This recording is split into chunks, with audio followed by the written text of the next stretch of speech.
আরে না আপা, আগের দিন ফিশ কারি বানিয়েছিল। ওকে আমি বলেছিলাম আপা আমাকে চিকেন বানিয়ে খাওয়াবে। আপা বলেছে তো ঠিক আছে।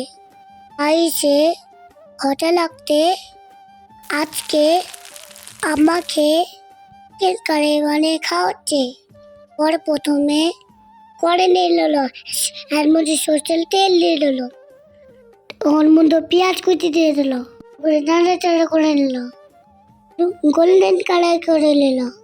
তারপর আরে না পা আগে থেকে চিকেনকে মশলা দিয়ে ম্যারিনেট করে রেখেছিল, সেটাকে ভাজা পেঁয়াজ মুন্ডি দিয়ে দিল, নাড়াচাড়া করে নিল, ধরে নাড়াচাড়া করলো।